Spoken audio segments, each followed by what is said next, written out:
Welcome back to another episode of Full Time Dad Lifestyle Show. Let's go. Today we go. Judge a person not by what they accomplished, but what they had to overcome for their accomplishment. People that are hungry have zero excuses for not pursuing their dreams. And they come back again and again and again. They operate like Willie Jolly, who said that a setback is a setup for a comeback. I've got a saying, if life knocks you down, try and land on your back, because if you can look up, you can get up. You can get up. You can get up. You can get up. I'm training people to get into their greatness, to begin to develop the courage to pursue dreams beyond their comfort zones. Because in order to do something you've never done, you've got to become someone you've never been. When you're pursuing your greatness, you don't know what your limits are, so you act like you don't have any. There's never a shortage of opportunities. It's just a shortage of thinking. Because some things are taught and some things are caught. When I was in the 5th grade, they put me back from the 5th grade into the 4th grade. I failed again in the 8th grade. I have no college training. So being identified and labeled as DT, the dumb twin, it gave me a lot of things to overcome. And so there was no one to dispute what was said about me, and I bought it.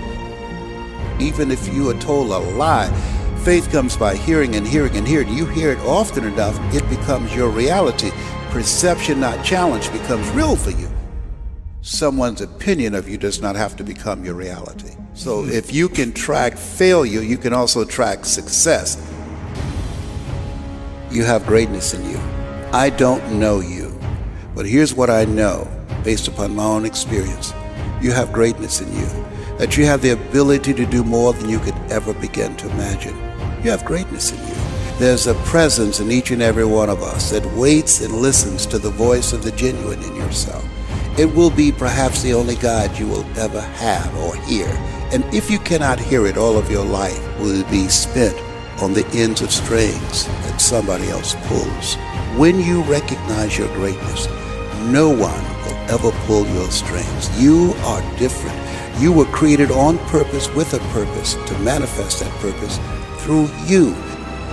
But you will never exercise authority and dominion over your life until you exercise authority and dominion over what you are not.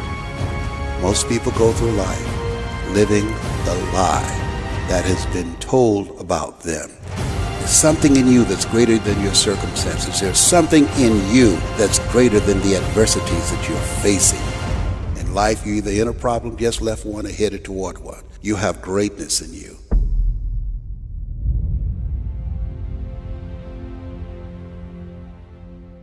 When you're pursuing your greatness, you live from a place of the willingness to live life courageously, to be willing to take chances, to become a risk taker, to make impact, to go beyond believing to knowing, to lean not unto your own understanding, to feel within yourself there's some cause, there's something that's bigger than me, but I'm never alone in facing this. There's a presence that will never leave me nor forsake me, and that when you step into that place, more of thee, less of me, that there's a place where we can go within ourselves. There are things that we can accomplish, things that we can do, that eye has not seen, ear has not heard, nor is it in the heart of mankind what God has in store for us. When we surrender life to me, when you're pursuing your greatness, you find something that you love, that you surrender to that something gives you life, and that you turn yourself over to that and allow yourself to be used by life. That, to me, is what greatness is. When I was diagnosed with prostate cancer, and I was pondering about my life, am I going to beat this? And I was reading his words for comfort, and he said, the ideal situation for a man or woman to die is to have family members praying with them as they cross over. But imagine being on your deathbed and standing around your bed, the ghost of the dreams, the ideas, the abilities given to you by life, but you, for whatever reason, you never pursued those dreams. You never acted on those ideas. You never used those gifts, and there they are looking at you with large angry eyes saying, we came to you. And only you could have given us life, and now we must die with you forever. And the question is, if you died today, what dreams, what ideas, what gifts will die with you? As I face inevitable death, what in the meaning and purpose of my life that will not be undone or destroyed when I'm gone? My goal now, we learn, we earn, we pass it on. We should be ashamed to die until we've made some major contribution to humankind. I think it's important that people find something that gives their life a sense of meaning and value that drives them, that becomes their magnificent obsession.